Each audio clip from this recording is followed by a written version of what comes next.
রাহমাতুল্লাহি আলাইহি বললেন যে আল্লাহর পক্ষ থেকে, আমি আল্লাহর পক্ষ থেকে, আল্লাহর কোরআন এবং নবীর সুন্নাহর পক্ষ থেকে আমি যখন ফয়সালা দিব, তখন সেটা যুগের বাদশার মনোভূত হলো কি হলো না ওই কথা চিন্তা করার সময় আমার থাকবে না। কোরআন যেটা বলে মালিকের কলম দিয়ে সেটাই বের হবে, নবীর সুন্নাহ যেটা বলে মালিক ইবনে আনাসের কলম দিয়ে সেটাই উচ্চারিত হবে। তিনি ফতোয়া দিয়ে দিলেন। সময়ের শাসক অপমানিত বোধ করলো, সময়ের শাসক নিজেকে মনে করলো যে সে আমাকে ইনসাল্ট করেছে, আমাকে অপমান করেছে, আমি প্রতিশোধ গ্রহণ করব। ইমামে মালিক থেকে সময়ের শাসক প্রতিশোধ গ্রহণ করলো। কিভাবে? ইমামে মালিককে জাতির সামনে লাঞ্ছিত করবার ব্যবস্থা করলো। আমাদের দেশে একজন মানুষকে লাঞ্ছিত করার সহজ উপায় হলো, বেশি কিছু না, মালা ধরা লাগবে না, বাজারে নিয়ে জুতার মালা গলায় দিয়ে একটা ঘুরান দেন। বলেন মান সম্মান থাকে? আর একটা লোককে, সম্মানিত একটা লোককে যদি বাজারে নিয়ে জুতার মালা গলায় দিয়ে বাজারের মধ্যে ঘুরানো হয়, একটা মাদ্রাসার মুহতামিম সাহেবকে, একজন মসজিদের ইমামকে, অথবা একজন সম্মানিত মানুষকে যদি বাজারে নিয়ে একটা ঘুরানি দেওয়া হয়, এই লোকটার মান সম্মান বলতে আর কিছু থাকে? এইরকম কঠোর এবং এইরকম অপমানকর ঘৃণ্য পথ ইমাম মালিকের বিরুদ্ধে সময়ের শাসক অবলম্বন করেছিল। সেই যুগে মানুষকে অপমান করার পদ্ধতি জুতার মালা দেওয়া ছিল না। সেই যুগে মানুষকে অপমান করার পদ্ধতি ছিল যে একটা মানুষকে ঘোড়ার পিঠে নয়, হাতির পিঠে নয়, এমনকি ছোট ঘোড়া খচ্চরের পিঠেও নয়, একটা গাধার পিঠে আরোহণ করা হবে। গাধার পিঠে, যেই গাধার পিঠে সাধারণত মাল বহন করা হয়, যেই গাধার পিঠে সাধারণত বোঝা বহন করানো হয়, সেই গাধার পিঠে মানুষকে বহন করানো হবে। এমন ভাবে গাধার পিঠ মুখ থাকবে একদিকে, সেই আরোহীর মুখ থাকবে উল্টা দিকে। এইভাবে গাধার পিঠে উল্টা দিকে মুখ করায় বাজারে ঘুরাইলে মানুষ বুঝবে যে তাকে জুতার মালা গলায় দিয়ে বাজার ঘুরানো হলো। ইমামে মালিকের সঙ্গে এই আচরণ করা হয়েছে। এই আচরণ করা হয়েছে আজকের পরিভাষায় যদি আমি বলি, সেই বাজারের মধ্যে মুসলিম সমাজের মধ্যে ওনার গলায় জুতার মালা দিয়ে ঘুরানো হয়েছিল। কেন? যে ইমামে মালিকের ফতোয়া সময়ের শাসকের পছন্দ হয় নাই, ভালো লাগে নাই।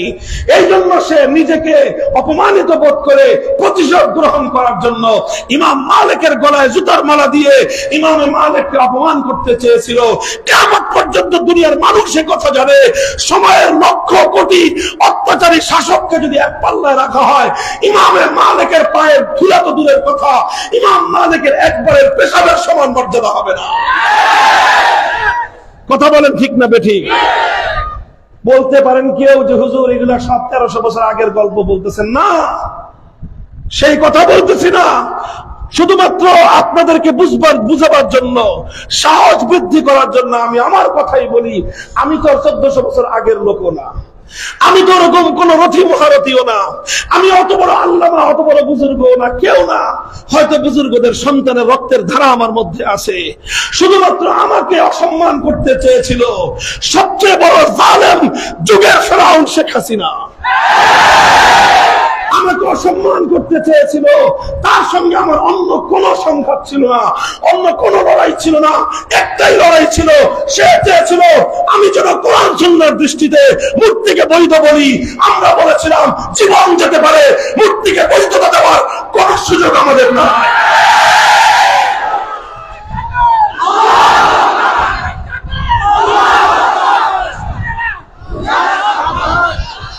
মুহতারাম হাজিরিন, শেখ হাসিনা বিগত স্বৈরাচারী সরকার, দেখেন আমি ওয়াজের মঞ্চে সাধারণত রাজনৈতিক কথা বলি, তবে কাউকে আঘাত করে বলি না, আমাদের দাবির কথাগুলো বলি, ইসলাম বিরোধী নীতি, ইসলাম বিরোধী আইনের বিরুদ্ধে কথা বলি।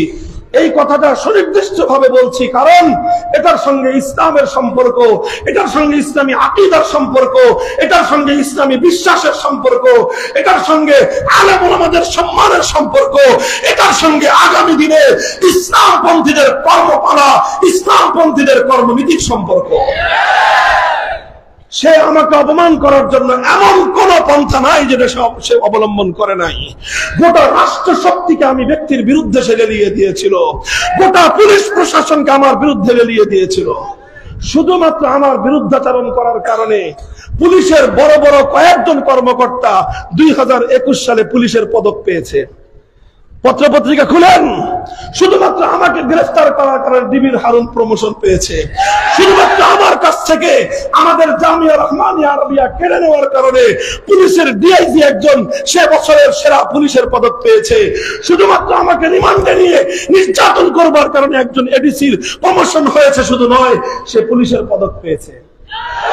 শুধু পুলিশ প্রশাসন না, শুধু পুলিশ প্রশাসন না, যতগুলো গোয়েন্দা সংস্থা বাংলাদেশে আছে সবগুলো গোয়েন্দা সংস্থার শীর্ষস্থানীয় কর্মকর্তারা আমার বিরুদ্ধে সরাসরি তারা ভূমিকা পালন করেছে।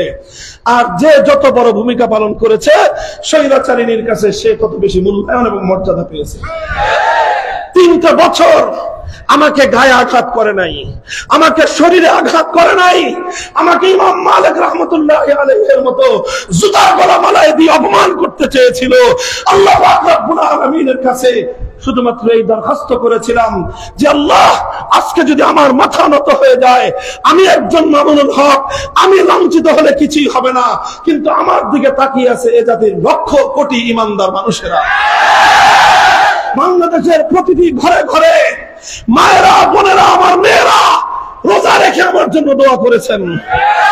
আপনারা খবর নিয়ে দেখবেন শুধু আপনাদের গ্রামের কতজন মা, কতজন নানি, কতজন খালা আমার জন্য রোজা রেখেছে, কোরআন খতম করেছে, উমরা করেছে, আল্লাহর ঘরের তওয়াফ করেছে, বাইতুল্লাহর গিলাফ ধরে কান্না করে চোখের অশ্রুতে বুক ভাসিয়েছে, লক্ষ কোটি টাকা সাদাকা করে শুধুমাত্র আমার মুক্তি চেয়ে, আমার নিরাপত্তা চেয়ে আল্লাহর কাছে দরখাস্ত করেছে।